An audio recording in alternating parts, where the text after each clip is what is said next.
Welcome students and possibly parents if you're here to the first annual virtual MYP camp session. During this presentation, I will introduce you to some friendly faces, give you some information about the program itself, hopefully answer some of your questions, and give you an opportunity to hear some great wisdom from current students who have been in your shoes and have a lot of interesting information to share with you. First, let me start by introducing myself. My name is Jamie LaCava-Owen, though most students call me Mrs. Lowe. So when we do return to school eventually, if you see me in the hall, you can feel free to come and say hi. I am currently one of the assistant principals at Princess Anne. As a former IB teacher and gifted resource teacher, I have worked a lot with IB students and teachers to ensure that your classroom experiences uphold both IB and Princess Anne values and philosophies. I am most known for being the Leadership Workshop sponsor, and so I'm going to do a quick plug. Please get involved beyond academics. At Princess Anne, we have some awesome clubs and sports for you to get involved with, Leadership Workshop being one of them. Leadership Workshop may look a little bit different this year, but we still plan to do something really special for you guys. So if you would love to be a delegate, we would love to have you, and don't forget to apply. Usually we do that around December. I will be your host for this presentation, so just sit back, relax, and enjoy the ride. The first people I want to introduce to you are some, I'd say, VIPs for our MYP program. While everyone at Princess Anne, I think, is very friendly, these are definitely 3 people you want to get to know. Mr. Little, to our left, is our school principal. He is very well known for standing by the door every single morning to greet students as they walk in the building. This also means that he will see if you are a frequent flyer at the tardy station, so you may want to try to stay away from that. Mrs. Cox, in the middle, is the queen of IB. She oversees all operations of the IB program. Not only is she one of the sweetest ladies you'll ever meet, but she has hidden creative talents that you can come to discover once you get to know her well. Mrs. Smith, to the right, is both a government teacher and the MYP project coordinator. You will definitely want to get to know her because she is the go-to person for the personal project and action and service.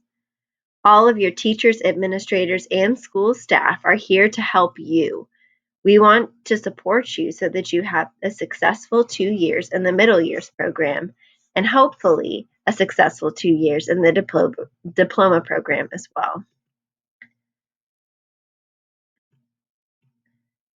What is MYP? MYP stands for the Middle Years Program. It is a 5-year program within the International Baccalaureate program. Additionally, the MYP consists of 6th, 7th, 8th, 9th, and 10th grades. In Virginia Beach, like in many other locations around the world, students can opt to take the 5-year route by attending Plaza Middle School's MYP program, or the 2-year route by attending a different middle school and then coming to Princess Anne to do the IB or the MYP program for 9th and 10th grade. Both options are equally beneficial, and we have found that whether you choose the 5 or 2-year option, your success in the program really depends on how much effort you put into it. The circle you see pictured in this slide is what Mrs. Cox refers to as the MYP meatball. It captures the values of IB in a very small image. The MYP believes in a whole child approach to education, which means that teachers use content knowledge and assignments to help students learn about the world, different perspectives, oneself, and also develop skills that will help you be successful in any stage of life. I will take you through each aspect of this so-called meatball throughout this presentation. If you would like additional information about MYP and its goals for students, feel free to watch the video that I have linked underneath the heading on this slide.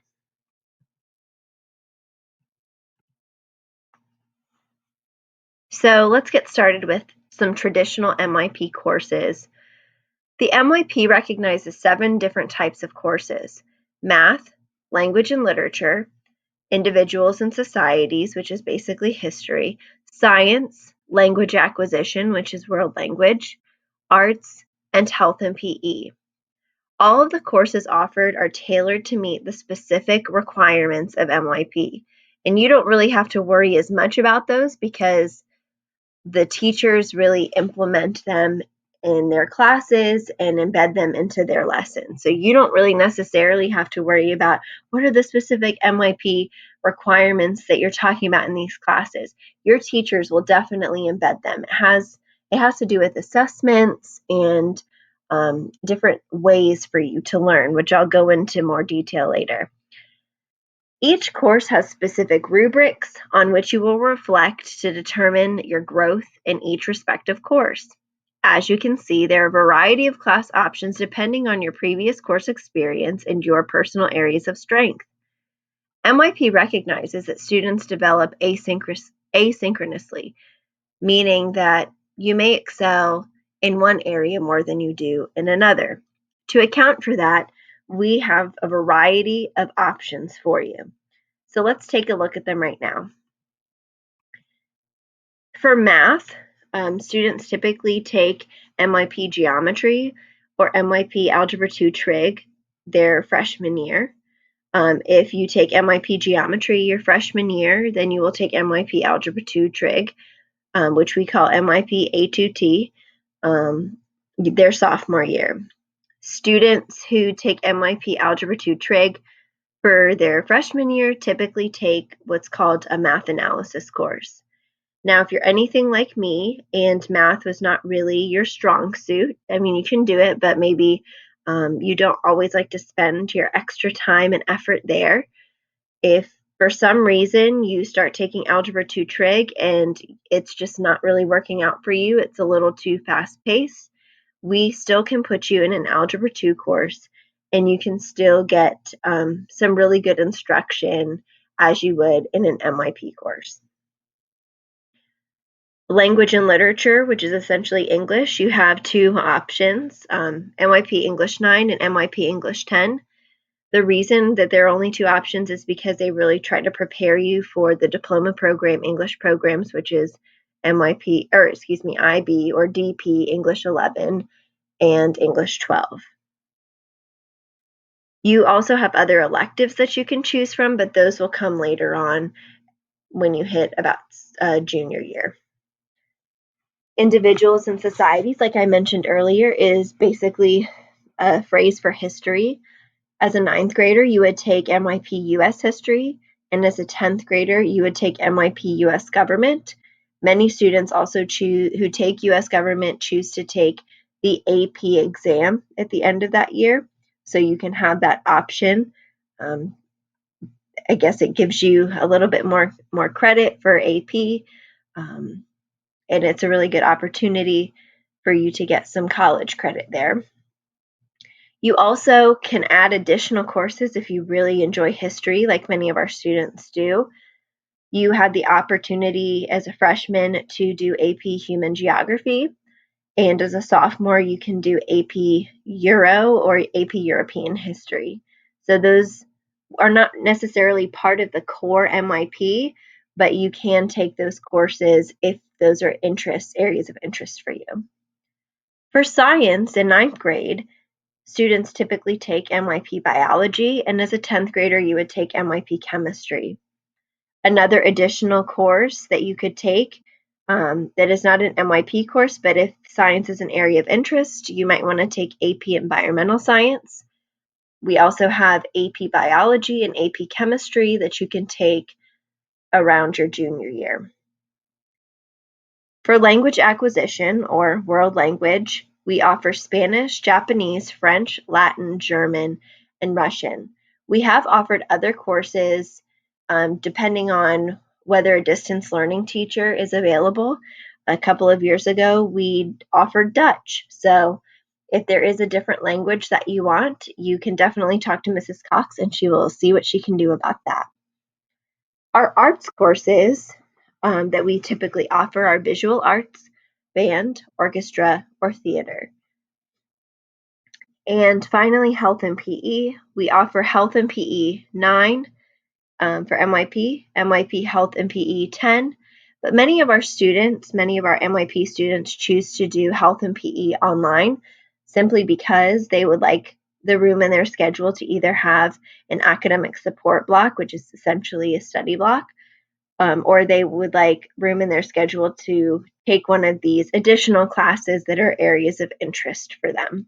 So you can definitely do that.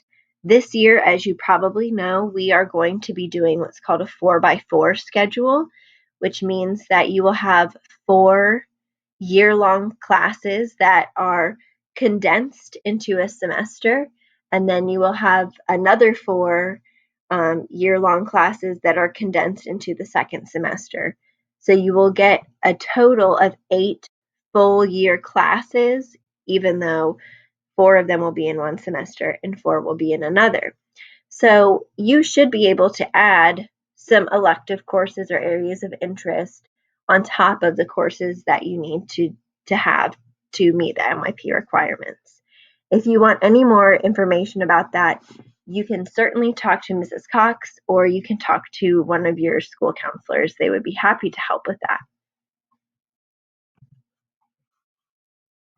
So remember when I was just talking to you about the requirements, the MYP requirements? This slide provides some more information on what that means. MYP courses have to have a conceptual and inquiry-based approach. So each unit you will explore in each class will challenge you to develop a deeper understanding about a big idea rather than simply learning facts for the sake of passing a test, which I know many of you like to do. I have sat in classrooms where students have asked, please just tell me what I need to do. I don't really want to think about it. MYP wants you to think about it. For example, when I was in school, we learned about World War I just for the sake of being able to pass the exam. In MYP, you may use what you learn about World War I to understand the complexities of a big topic like relationships on a deeper level. Every unit starts with a statement of inquiry, which you will explore through the unit. It will include a big concept like the one I said before, relationships. For example, if I was using the example from before, the World War I model, a statement of inquiry could be, throughout history, relationships, both personal and societal, play a huge role in creating or avoiding conflict.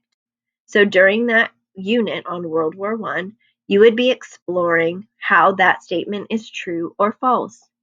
This allows you to attach the knowledge that you learn in class to a bigger picture. This will also allow you to transfer some of the information that you learn in this class and apply it to other subjects. And you can apply it to things that happen outside of the walls of school. If you want more information on what inquiry-based learning looks like, you can feel free to watch the video that I have posted to this slide. In fact, I encourage you to because it uses a really excellent example using the movie Harry Potter.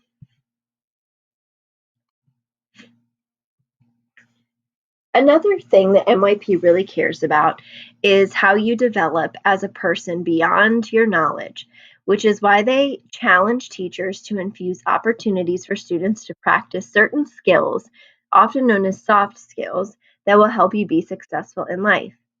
There are a variety of studies that have been done with postgraduates who have entered workforces, and the workforce will say things like the student was very, very knowledgeable, one of the smartest individuals that they have ever met, but they lacked the soft skills that they needed to be effective at a certain job.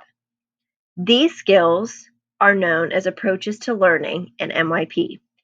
Many students come to Princess Anne thinking they already possess these skills. I mean, I know how to communicate, I know how to research, I know how to talk to other people, so of course I have social skills.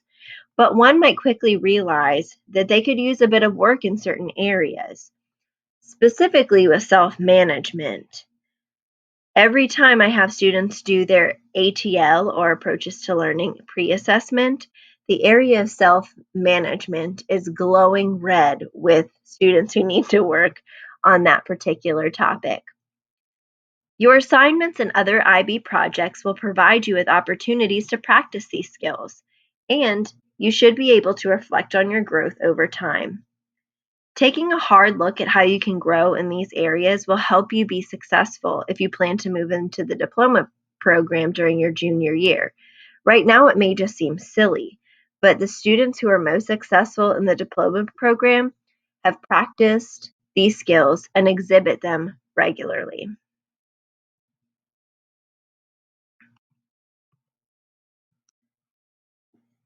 If you can imagine the lessons that you learn in class as pictures, global contexts are the glasses you put on to view the picture. Your teachers will select global contexts to help frame your lessons, to help you see the purpose of what you're learning. I know there were many times when I was in school that I would sit in a class and wonder, how and when am I going to use this as an adult? The global context will help you answer that question. You will also use global context when you create your personal project to help others understand why your project is relevant and important today. Beyond beyond the answer of, I am just interested in this particular topic. Action and service, also known as service in action. Service in action is a large component of the MYP. While many people think of it as a separate project, kind of like the personal project that exists outside of school, your teachers try to embed some service and action experiences within your classroom experience. At Princess Anne, we believe in quality over quantity. Due to COVID, we got rid of specific hour requirements for service and action hours and focused more on the number of experiences you are able to have and your reflection of those experiences. If you look at the slide, you will see what types of things you may be required to discuss as part of your reflection. If you're concerned that you cannot complete your service and action requirements because you are stuck at home, there are actually plenty of things you could do. Tutor elementary school students virtually. Ask elementary teachers if you can read to their students. Offer to plan things for a variety of organizations. I have included a link of some online opportunities you may be able to take advantage of. Remember, it's about quality. Do not do this to just check a box. Many students have done service and action activities that have catapulted them into careers in their future. You never know when and where a door will open for you.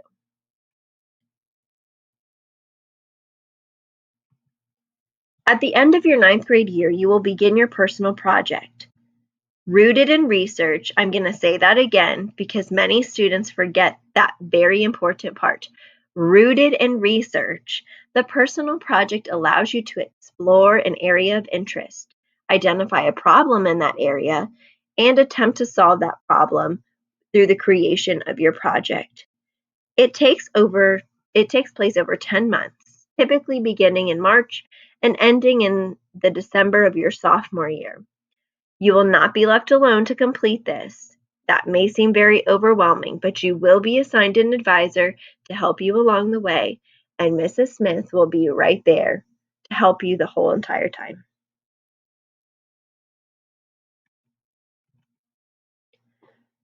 Ultimately, all of the experiences I just talked about, the classroom experiences, the projects, the action and service, all of your experiences in IB are intended to develop the whole picture of you. By the end of your time in the IB program, we want you to possess evidence of the IB learner profile traits. You may still need to continue developing these traits well into your adult years, but I firmly believe that some of our most mature and well-rounded students come from the IB program, and it is because of the academic, social, and community experiences that you have been through. All right, so now I'm going to take just a little bit of time now that I've gone through some of the information about the MYP program, and I really could talk about this for a really long time. I'm going to address some of the current concerns that you might have based on topics that you have or questions that you asked in your survey. So A very common trend that I saw was a lot of questions about COVID and IB. What are the expectations? What about virtual versus face-to-face? So you are still going to have IB courses, whether you choose the virtual option, where you're doing the Virtual Learning Academy, or you are choosing option 1, which is virtual learning and then returning face-to-face. So you will be supported with IB and have lessons that are tailored to meet the needs of MYP requirements, no matter what setting you're in, virtual or face-to-face. There are no specific expectations. One of you asked, will the expectations be clearly communicated? Your teachers are trying to navigate what this is going to look like right now. So they're just trying to figure everything out, and they will most certainly communicate with you very clearly and work with you to figure out how all of this is going to work. The wonderful thing about the teachers we have at Princess Anne, especially the IB teachers we have, they care so much about your social and emotional health, and they put that above all else. So if you are ever having a problem, if things become too fast paced, if you don't understand something, they are there to help you, as am I, and as is Mrs. Cox. So just always ask if there's something you don't understand, or you're not sure you're doing something right, or you're not sure how something works. Always feel free to ask, and we are here to help you. 4x4, what is that? I believe I did address that earlier, but just to refresh, 4x4 is when you have, instead of an A-day, B-day schedule, you're going to have 4 classes the first semester and 4 classes the second semester. So for most of you, many of those classes are just going to be your pre-populated MYP courses that you are going to take because you need to, and you naturally will go into those based on whatever you took in 8th grade. For some of you, you may have an elective or two that you may be able to incorporate into your schedule. So you should have filled out in your 8th grade year some forms that had some requests on them. So we take those into account. This year it's going to be a little bit different, but I think that we'll try to accommodate all of your requests as much as we possibly can. And when that's not possible, Mrs. Cox does a really great job of picking classes for each student. So she will make sure that you are taken care of for sure. A few of you asked about preparing for the diploma program. Honestly, in terms of scheduling, there is nothing that you can really do to prepare you for the diploma program because you have to take certain IB classes. I would say the best thing for you to do to prepare for the diploma program is take the work that you're doing seriously. A lot of students, when they move or matriculate from their sophomore year in the MYP to their junior year in the diploma program, they have a rude awakening. They have a shock because in MYP, it's a little bit easier to sometimes fall behind and then get yourself back up. But once you get into the diploma program, if you start falling behind, your work piles up a lot quicker. And so it's really difficult for students to regulate themselves and balance themselves. So the best thing that you could do actually has nothing to do with your schedule. It has to do with you practicing your time management. SOLs. As far as I know, I was just reading an article that they were considering removing the SOL requirements again for this upcoming year. I would have to see more information on that, and that has to be approved by school board members and things of that nature, but I believe that that is something that is in the works. But I do not have specific information on SOLs and how those will work this year. Typically, you will take an SOL for biology, and you will take an SOL your sophomore year. Our MYP 10th grade English students typically take their English SOL in 10th grade instead of in 11th grade, like our zone population students do. You also take a math SOL, geometry or algebra too, your freshman or sophomore year, depending on when you take those. A lot of you also asked about the transition from Brickell Academy to the IB program. Students from Brickell tend to be extremely successful in the IB Academy. Again, it is really just about working on those approaches to learning skills, those soft skills. So learning how to collaborate with one another, learning how to manage your time, balance yourself, learning how to conduct proper research, things of that nature. And that's really going to be essential. The workload, I would say, I've heard is quite comparable to the workload at Brickell. One thing I would just encourage you to do, and this is for all of you, is to keep tabs on your own mental health, because when students start feeling overwhelmed, they tend to become reclusive, and instead of telling somebody about it, which is the best thing for you to do, you hide. And you try to hide what you're going through. Please do not do that, because that is when students get themselves into a bind that is very difficult for them to get out of. So I have experienced that when students have somebody that they can talk to and say, I'm feeling a little bit overwhelmed right now, whether it's your parents or a teacher or Mrs. Cox or me, or perhaps your gifted resource teacher, which is going to be Monet Baker. It is so much better to do it right away, if you think about it, than to wait. So that is the best advice that I could give in terms of the workload from Brickell to IB, or from any program to IB. So I think you've heard enough from me. Now I'm going to turn it over to some current students that we have, and they're going to share some information that they wish they would have known when they were freshmen. Thank you guys so much for going on this ride for me, and I really look forward to meeting all of you. Bye-bye.